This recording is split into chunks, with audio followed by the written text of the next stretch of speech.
আলহামদুলিল্লাহ। আপনারা সবাই ভালো আছেন তো? আজকে যে আমরা এই সদরকান্দি, কালীপুর, বইয়ারহাটি আরো অনেক কিছু লম্বাবাগ এইভাবে মিলাইয়া আমরা একত্র হইয়া এই যে মাহফিলটা করছি, আপনারা খুশি না বেজার?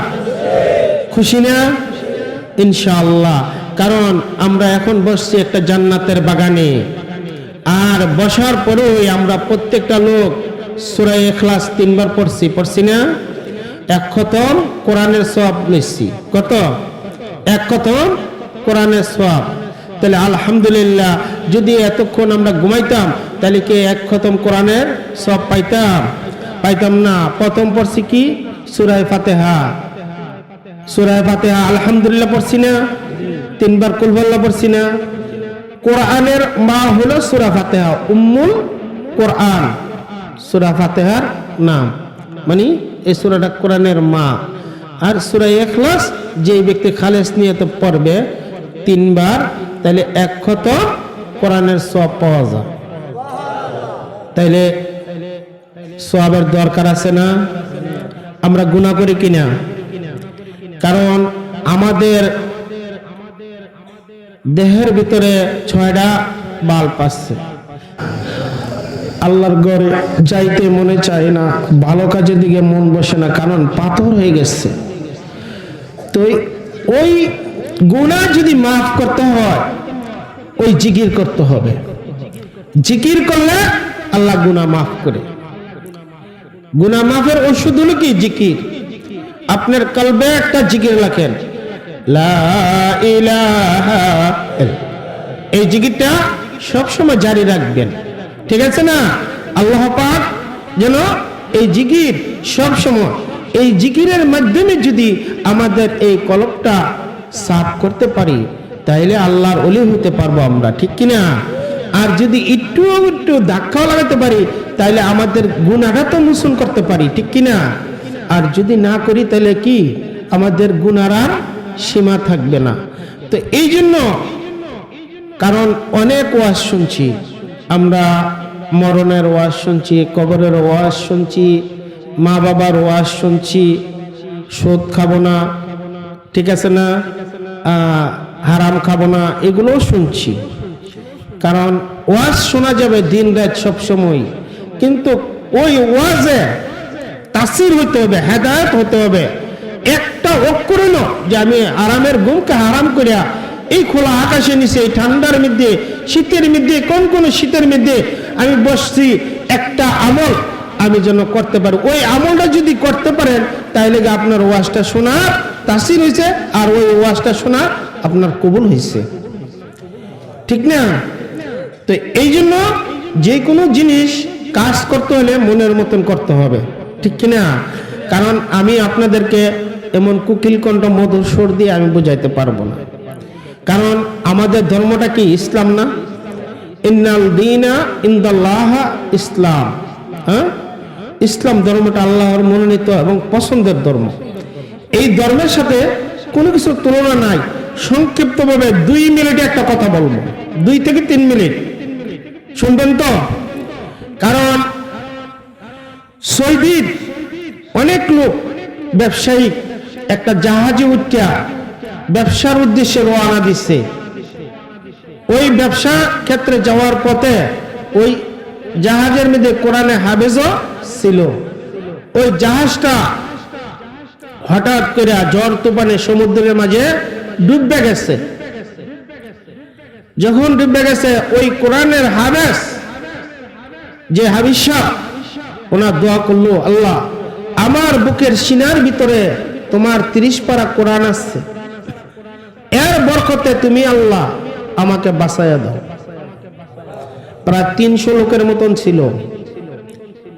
300 লোকের মধ্যে সবই যত ধন সম্পদ, টাকা পয়সা আছে, মা বাবা ভাই বোন সহকার সব মারা গেছে। ওই কোরআনে হাফেজ ওনাকে আল্লাহ পাক যখন দোহাই দিল যে আল্লাহ তোমার 30 পারা কোরআন আমার বুকের সিনার ভিতরে আছে, আল্লাহ এটার বরকতে তুমি আমাকে বাঁচাইয়া দাও। একটা ঢেউয়ে, সমুদ্রের এক ঢেউয়ে একবারে মালদ্বীপ নিয়ে ফেলাইছে। যখন ফালাইছে তখন ওনা হইল সৌদির। তখন চিন্তা করলো সুস্থ হয়ে গেছে, এখন ওনার তো মা বাপ ভাই বোন কোনো কিছু না, অর্থ সম্পদ কোনো কিছু নাই, সব সমুদ্রে ডুবে চলে গেছে। তখন ওনার বাসা হলো আরবি আর মালদ্বীপের বাসা হলো আরেকটা। এখন যার ঘরে যায় কেউ স্থান দেয় না। যখন স্থান দেয় না, একটা বৃদ্ধ মহিলা, ওনার কোনো স্বামী নাই, ছেলে নাই, একটা কন্যা সন্তান আছে ছোট্ট, ওইটারে গিয়ে বলছে যে মা তুমি আমাকে থাকার জায়গা দাও, আমি কাজ করিয়া যত টাকা পাই যত কিছু পাই সব মা তোমাকে আমি দিব, শুধু আমাকে তুমি থাকার জায়গা দাও। তখন ওই বৃদ্ধ মা চিন্তা করলো সে তো অসহায়, যতটুকু ভাষা বুঝছে ওই মা করে ওই মাকে ওই হাবিজ সাহেবকে কোরআনে হাবিজকে স্থান দিল, জায়গা দিল।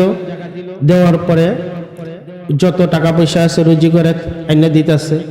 তখন ওই কোরআনে হাফেজ চিন্তা করলো আল্লাহ আমি এমন একটা জায়গায় আসছি, আল্লাহ এখানে কোনো দেখি না তোমার ঘর মসজিদ, দেখি না মাদ্রাসা, দেখি না আল্লাহ কোনো এক সময় কেউ একটা আজানও দেয় না। আল্লাহ তুমি যে আল্লাহ এই রাষ্ট্রের লোক তো আল্লাহ তোমাকে এরা চিনে না, এরা মূর্তি পূজা করে, পানির পূজা করে, সূর্যের পূজা করে, আগুনের পূজা করে, গাছের পূজা করে, এইভাবে করে, কিন্তু আল্লাহর কাজ কোন করে না। আল্লাহ তুমি আমাকে এমন জায়গায় পাঠাইছো, আল্লাহ আমি এই জায়গায় যে আসছি আমি যেন আল্লাহ কোনো কিছু একটা করতে পারি, তুমি আমাকে এরকম ক্ষমতা এবং রহমত আমাকে দান করো। ওই আল্লাহর কোরআনে হাফেজ এই দোয়া প্রার্থনা করছে, কিন্তু আর কোনো কিছু চাই নাই যে আল্লাহ আমাকে ধন সম্পদ দাও, আল্লাহ আমার মা বাপ মরে গেছে গা আমার এমন এরকম তো কোনো কিছু চাইছে না। যখন এই কথা বলল তখন অনেক দিন পরে আইসা দেখে ওই বৃদ্ধ মা, আমি সংক্ষিপ্ত গেছি কথাটা, অনেক কিছু ছেড়ে গেছি, ওই বৃদ্ধ মা আর ওই বোনটা কাঁদতাছে, আর বাড়ির চতুর্পাশে পুলিশ ঘেরাও, মালদ্বীপে পুলিশ ঘেরাও। যখন এরকম তখন মাকে বলতেছে মা তুমি কেন কাঁদো, তো উত্তর দেয় না। তো অনেকক্ষণ পরে বলতেছে মা পুলিশও ঘেরাও, কি লাগি তুমি কাঁদো? বাবারে তোমার কাছে বললো তো আর হবে না, কারণ তুমি তো আর পারবা না। আর ওই হাবিজ সাহেবটার বয়স ছিল 13 থেকে 14 বছরের মতন। তখন কান্তাছে, বললো যে মা আমি তো তোমার মা ডাকি, তুমি আমার কাছে যদি না বলো কার কাছে বলবা? বাবারে অনেক আগের থেকে এই মালদ্বীপ শহরে, মালদ্বীপে সমুদ্রের থেকে একটা জানোয়ার ওঠে, জীব ওঠে, সে গোটা মালদ্বীপটাকে তছনছ করে ঘর বাড়ি ভাঙ্গিয়া অত্যাচার করিয়া যুবতী মেয়েদেরকে অত্যাচার করিয়া মাইরা ফেলাইয়া চলে যা। তখন আজ বলতেছে এরকম হইতো, তখন আজ থেকে 50 বছর আগে আমাদের বাদশাহ হুকুম করছে, আইন করছে, যত যুবতী সুন্দরী, বিশ্ব সুন্দরী, মালদ্বীপের সবচেয়ে সুন্দরী যারা কন্যা সন্তান আছে, যুবতী বিবাহ হয় নাই, তাদের নাম লেখা বছরে একবার লটারি দেওয়া হয়। ওই লটারি যার নাম ওঠে তাকে সমুদ্রের পারে একটা ঘর বানছে, আমি সংক্ষিপ্ত করে লেছি কি এই জন্য, ঘর বানছে। ওই ঘরের মধ্যে ওই কন্যা সুন্দরটারে বিবাহর সাজ সাজাইয়া স্বর্ণ অলংকার দিয়া ওই ঘরের মধ্যে বুক দিয়ে আসতে হয়, গেট বন্ধ করে দিয়ে আসতে হয়।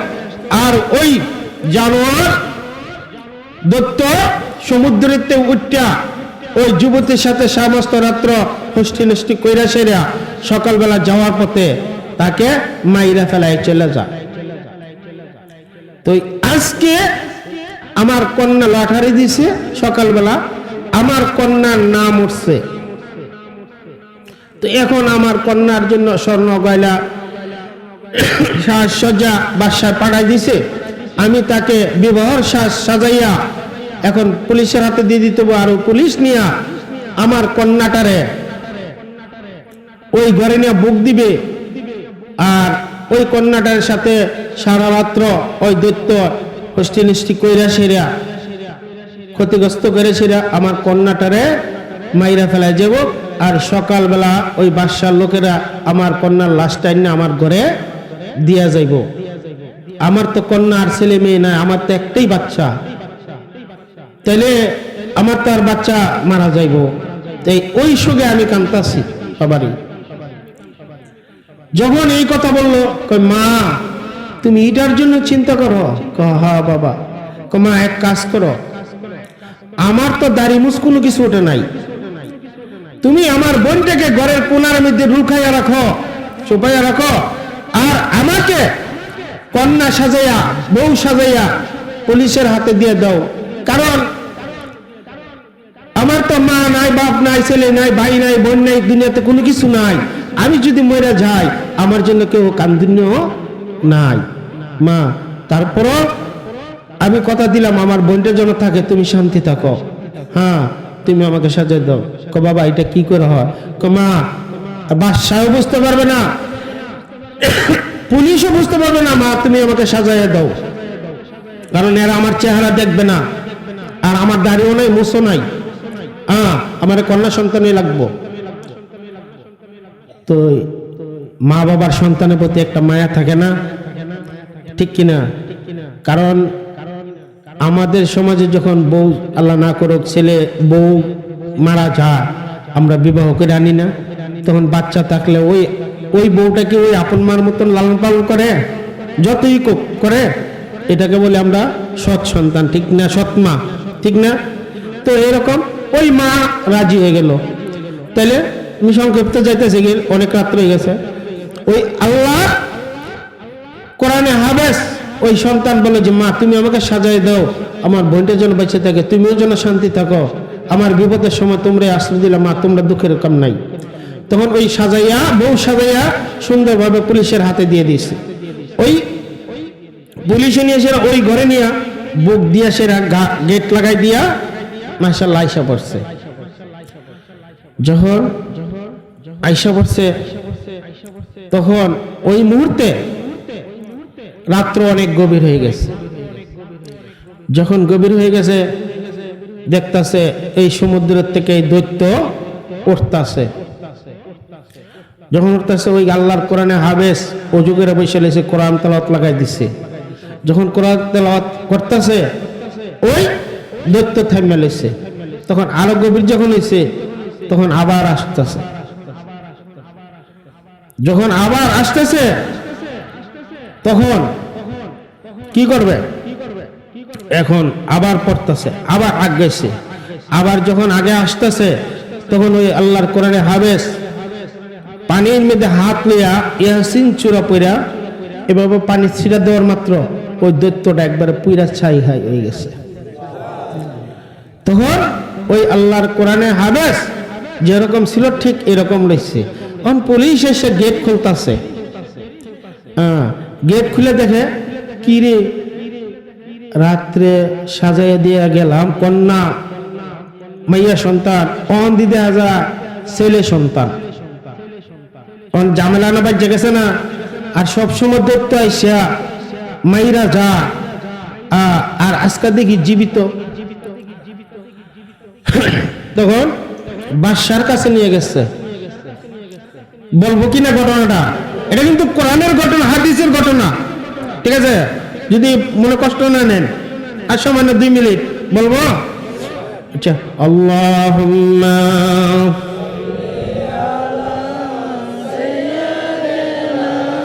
মাওলানা ওয়া আলা আলি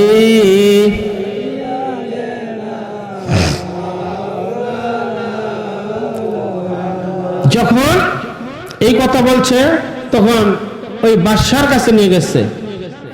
বাদশার কাছে নেওয়ার পরে পুরা ঘটনাটা বাদশার কাছে খুললা বলছে। কারণ আমি যদি আবার বলি এটা আবার লম্বা হয়ে যাবে, কারণ আমি কষ্ট দিতে রাজি না। তখন বাদশাহ বলতেছে, হে যুবক, আমি এই কথা মানি না, আপনারা কেউ কথা বলবেন না। যে তোমার এই কথা আমরা মানি না, তুমি যে দত্ত মাইরা লাইছ এটাকে আমরা বিশ্বাস করি না। তখন বলছি যে তাইলে তোমার আরো 1 বছর থাকতে হবে, আরে 1 বছর থাকলে এর পরের বছর তোমাকে আমরা এই ঘরে ভোগ দিব, দেওয়ার পরে যদি দত্ত না আসে তুমি জীবিত থাকো তাহলে তোমার কথা বিশ্বাস করব। বুঝতে পারছেন কিনা? তখন ওই কোরআনে হাফেজ বলল আপনার কথাটা ঠিক আছে, আমি মান্য নিলাম, আমি আর 1 বছর থাকবো, আপনার শর্ত মানলাম, আর আমি যদি এই কথা সত্য হয় তাহলে আপনি কি করবেন? কথা আছে না? যখন এই কথা কইছে বাদশা কইছে যদি তোমার এই কথা সঠিক হয়ে থাকে আমি কথা দিলাম, আমি আমার প্রজাদেরকে নিয়ে গোটা মালদ্বীপের সমস্ত লোকদেরকে নিয়ে আমি তোমার আল্লাহর দ্বীন গ্রহণ করব। বুঝতে পারছেন কিনা? তখন ওই যুবক কয় তাইলে আমি 1 বছর থাকতে পারি। তখন থাকার পরে ওই ভোগ দিল, ভোগ দেওয়ার পরে দত্ত তোমার এলেছে ঠিক হই, পানি ছিটা যখন দিছে আল্লাহর কোরআন পড়া শেষ। আল্লাহর কোরআনের কাছে কোনো কিছু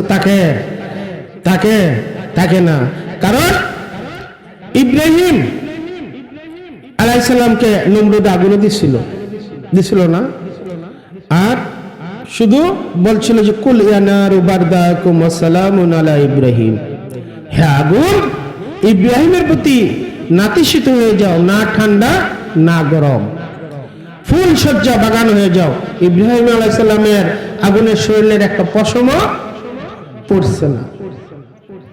আল্লাহর কালামের কাছে কোন থাকে না। ইউনূস নবীকে মাঝির পেটে তো উদ্ধার করছে আল্লাহ, করছে কিনা?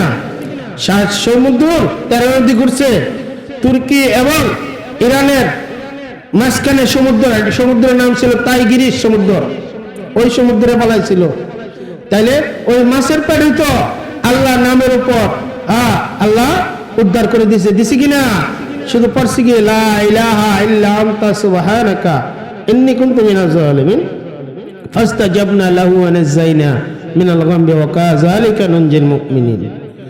এই নামের বরকতে, ঠিক না? তো তখন ওই কোরআনে হাফেজ পরের বছর বুক দিছে বলে একবারে সুন্দরভাবে চিন্তা টেনশন নাই ওইভাবে আল্লাহর কোরআন পড়তাছি। পড়ার পরে ওই সুন্দরভাবে আবার বাড়িছে। বাইরে হওয়ার পরে বলো যে আল্লাহ আমি দেখছিলাম তোমার এখানে তোমার গণ নাই, আল্লাহ আমার আশা তুমি পূরণ করছো, আমি চাই এখন এই মালদ্বীপের জন্য আল্লাহ সমস্ত লোক তোমার দ্বীন গ্রহণ করে, আর তোমার গড় মসজিদ হয়, আর ওই মসজিদে যেন আজান হয়, আমিও যেন আজান দিতে পারি, এদেরকে যেন আমি ইসলামের দাওয়াত দিয়ে যাইতে পারি। আল্লাহ তুমি আমাকে এরকম ক্ষমতা দাও। আল্লাহর কাছে দোয়া করছে। এখন বাদশার কাছে গেছে, বাদশার কাছে গিয়ে যাওয়ার পরে বাদশাও খুশি, আমার দিন তো কোনো সঠিক না, এই ইসলাম ধর্মই সঠিক, এই ছেলে যে কোরআনের কথা বলছে এই কোরআনই সঠিক, এই কোরআনে যখন আমরা 2 বছরের কোনো অত্যাচার পাই নাই, আমরা যখন সুস্থ আছি, এই ধর্মই সঠিক। তা আমরা এতদিন যা করছি ভুল, সমস্ত প্রজাদেরকে নিয়ে ওই হাফেজ আবুল বারাকাত, ওই হাফেজ সাহেবের নাম ছিল, ওই হাফেজ আবুল বারাকাতের হাতে ধরে সেরা মালদ্বীপের রাজা সহকার সমস্ত প্রজাগণ সহকার আল্লাহর দ্বীন গ্রহণ করছে। একজনও ইহুদি নাসারা কোনো কিছু নাই, সবাই আল্লাহর দ্বীন গ্রহণ করছে। তাহলে ওই মালদ্বীপে আল্লাহর দ্বীন এখন চলতেছে সবাই ইসলাম, ঠিক আছে কিনা? তাহলে তারা ইহুদি নাসারা ঘরের থেকে জন্ম হইয়া এতটুকু বিশ্বাস করে এরকম করতে পারে, আর আপনি আমি মুসলমানের ঘরে জন্মগ্রহণ করে সেরা আজকে কোরআন তেলাওয়াত করি না, নামাজ পড়ি না, রোজা রাখি না, আল্লাহর জিকির করি না, মা বাবার খেদমত করি না, সুদ ঘুষ খাই, হারাম খাই, মিথ্যা কথা বলি, এইগুলা করলে কি আমরা জান্নাতের আশা করতে পারবো না। আপনি এমন কোনো দিন নাই বাংলার জমিনেই দেখবেন ইহুদি নাসারারা হিন্দুরা ইসলাম ধর্ম গ্রহণ করতেছে না, এমন কোনো দিন না বাংলার জমিনে। বুঝতে পারছেন? তাইলে আপনার আমার অবস্থাটা কি রকম, ঠিক না? তো এই জন্য সব সময় আল্লাহর জিকির করবেন। কি করবেন? আল্লাহর জিকির করবেন, তাসবিহ জপবেন। যেরকম সুবহানাল্লাহ 100 বার পড়বেন, আল্লাহু আকবার 100 বার পড়বেন, আলহামদুলিল্লাহ 100 বার পড়বেন, আস্তাগফিরুল্লাহ আস্তাগফিরুল্লাহ 100 বার পড়বেন। তওবা করবেন আল্লাহর দরবারে, আল্লাহর দুরূদ পড়বেন, দুরূদ শরীফ পড়বেন। আল্লাহুম্মা সাল্লি আলা সাইয়্যিদিনা মুহাম্মদ আও সিল্লাতি ইলাইকা ওয়া আলিহি ওয়া সাল্লাম। পারলে এটা পড়বেন, পারেন না হ্যাঁ পড়বেন খালি সাল্লাল্লাহু আলাইহি সাল্লাম হ্যাঁ পড়বেন। এইভাবে তাসবিহ জপবেন, বেশি কথা বলবেন না। যত কথা কম বলবেন তত আপনি আল্লাহ জিকির করতে পারবেন, অন্তরে একটা জিকির রাখবেন। তো আল্লাহ পাক যেন আপনাকে আমাকে জিকির আমল করার তৌফিক দেয়, সবাই বলে আমিন। কারণ আপনারা আমার কথা চলাচলতে আচার ব্যবহারে যদি কোনো কিছু কষ্ট পায় থাকেন, আল্লাহর রাস্তে আমাকে মাফ করে দিবেন, ঠিক আছে? হায়াত মউতে কথা বলা যায় না, তো সবসময় জিকির করবেন। কারণ কুলুবিল মুমিনিন আরশুল্লাহ, মুমিনের কলবে আল্লাহর আরশ। বুঝতে পারছেন কিনা? তরিকা মতে চলতে হলে জিকির করতে হবে, পিসাবের হুকুম মানতে হবে, তো ওই আদেশ অনুসারে চলতে হবে। আমাদের ধর্ম ইসলাম, ওই ইসলাম অনুসারে। দেখেন এই যে দুনিয়ার বুকে আমরা আছি, আমাদের মুসলমান ভাই এই ফিলিস্তিনি কত মাইর খাইতেছে, কত মারা যেতেছে, ইসরায়েলে মারতেছে। হ্যাঁ, ছোট ছোট বাচ্চারা বলে যে আমি ইসলাম ধর্ম গ্রহণ করছি, মসজিদে আকসার লাগিয়া আমার জীবন দেবো, আমার বুকে গুলি চালা, এবার বুক পাইতে দে, আর আপনি আমি পলায় যাই। তাইলে আমরা কি ইমানদার? ওই এরাই ফিলিস্তিনি, এরাই ইমানদার। তো এই জন্য ইমানটাকে মজবুত করি, বেশি মিথ্যা কথা যেন না বলি, মিথ্যা গলাত্তা থেকে বাচ্চা থেকে আল্লাহ পাক যেন আপনাকে আমাকে তৌফিক দে, সবাই বলে আমিন। কারণ এই যে একটা হাদিস হয়ে গেছে, আল জান্নাতু তাহতা মিন উম্মিহাত, মা বাবার পায়ের নিচে সন্তানের বেহেশত। বেশি বেশি করে মার খেদমত করবেন, বাবার খেদমত করবেন। কারণ আমার বাপ নাই, আমি খেদমত করতে পারি না। যখন বাবার কথা মনে হয়, কলজাকে মানাতে পারি না। যখন মা দুনিয়ার বুকে আছে, তারপরও মার কথা মনে করলে কান্দি, জারি আমার মা কত জায়গা খবর নেই, সবসময় খবর নেই। কারণ 1 ঘন্টা আজকে দিনের মধ্যে মোবাইলটা বন্ধ রাখছিলাম, কারণ এই এলাকার থেকে বেশি ফোন যায় কারণে। তখন ওই মা বলতেছে যে বাবা তোমার মোবাইল বন্ধ, আমি তো নামাজ পড়ে দোয়া করতেছি, কিন্তু তোমার মোবাইল বন্ধুর কারণে আমি দুপুরের খানা খাই নাই। তখন ফোন দিছি যে না মা, আমি সুন্দরভাবে আছি, ফোন বেশি আসে দিকে আম্মা আমি মোবাইল বন্ধ করে লেছি। বাবা তুমি সুন্দর মতো যাও, তাহলে আমি এখন খানা খাবো, তসবিহ পড়তেছি আর তোমার লাগে দোয়া করতেছি। তাইলে কখনো মা বাবার মনে কষ্ট দিবেন না। মা বাবার মনে কষ্ট দিয়া আপনি যত আমল করেন, ইবাদত বন্দেগী করেন, যত বড় পিসার হন, কোনো কাজে আসবে না। মা বাবার খেদমত হলো মেন, ঠিক আছে? কারণ এই কথারই মনে বুঝাইতে পারি না, জানি আমার বাপ দুনিয়ার বুকে থাকতো, আমি কতই না মজবুত ভাবে সুন্দরভাবে চলতাম। আজকে আমার বাবা নাই, মাটা আছে। তো যাদের মা বাবা আছে সবসময় খেদমত করবেন, কখনো বলবেন না। বউ গেলে স্ত্রী গেলে স্ত্রী পাওয়া যাবে, মা বাবা গেলে আর পাওয়া যায় না। দুনিয়ার সম্পদ, এই দুনিয়ারও ওই দুনিয়ারও, এই দুনিয়ার জান্নাত মা আর বাপ, এই দুনিয়ার জান্নাত যে হারাবেন, ওই দুনিয়ার জান্নাতের আশা করতে পারবেন না। তাই আল্লাহ পাক আমাদিগকে যেন সবাইকে বেশি বেশি করে মা বাবার খেদমত করার তৌফিক দেয়, বলে আমিন। আর কখনো মা বাবাকে কষ্ট দেবো না, এই কথাটা বলি আমরা, যে ইনশাল্লাহ আর মা বাবাকে কষ্ট দেব না, ঠিক আছে কিনা? সবার মুখে তো আসে নাই। আর যাদের মা বাবা নাই, ওই ফজর নামাজ পড়ে কবরটা জিয়ারত করবেন, আসর নামাজ পড়ে জিয়ারত করবেন, মাগরিব নামাজ পড়ে জিয়ারত করবেন, একটু স্মরণ করবেন। আপনার এক ফোঁটার চোখের বিনিময় জনম দুঃখিনী মা বাবার কবরের আযাব মাফ করে দিবে। আর গোটা সদরকান্দির বেচ্ছা যদি আমার বাবার কবর দিয়ে আসি, এই ফেরেশতা আমার বাবার কবর আযাব মাফ করবে না? করবে? আমার বাবার কবরে যদি আগুন জ্বলায়, এই সুরমা নদীর সমস্ত পানি যদি নিয়ে কবরের উপরে ঢেলে দেয়, আগুন বন্ধ হবে না? হবে? হবে না। আর আপনার আমার এই এক ফোঁটা চোখের বিনিময়ে আমার জনম দুঃখিনী মা বাবা কবর থেকে আল্লাহ জান্নাত দিয়ে দিবে, জাহান্নাম হতে জান্নাতবাসী করে দিবে ওই সন্তানের এক ফোঁটা চোখের বিনিময়। তাইলে আর এই চোখের পানি কখনো বিফলে যায় না। আল্লাহকে স্মরণ করে যখন এই পানি ফেলাইবেন, যখন জাহান্নামের আগুন আপনার নিকটে আসবে, তখন আল্লাহ বলবে যে ফেরেশতা আমার বান্দা চোখের পানিটা তোমার কাছে জমা, তার কাছে দাও। তখন আপনার এই হাতে দিবে, যখন দিবেন পানি এইভাবে ছিটা দিবেন, চোখের পানিটা জাহান্নামের আগুন দূরে চলে যাবে। তাইলে ওই চোখের পানির অনেক মূল্যবান জিনিস, ওই চোখের পানির অনেক দাম, কিন্তু আপনি আমি বুঝতেছি না। বাবা কেন বুঝতেছি না? ওই যে বললাম যে একটা কলম আছে, ওই জিনিসটা আপনার আমার বহুত কালো হয়ে গেছে। এই দিলটাকে সাফ করি, এই দিলটা যখন সাফ করব, আপনার আমার সব কিছু সাফ হয়ে যাবে। কখনো পরের ক্ষতি করব না, পরের হক খাবো না, সৎ পথে চলবো, সুদ খাবো না, ঘুষ খাবো না, টিভির সামনে গিয়ে বসবো না, ওই আল্লাহর ইবাদত বন্দেগী করব, নামাজ পড়বো, মা বাবার খেদমত করব। ইনশাআল্লাহ দেখবেন কোনো কিছুর অভাব পড়বেন না। ঠিক কিনা?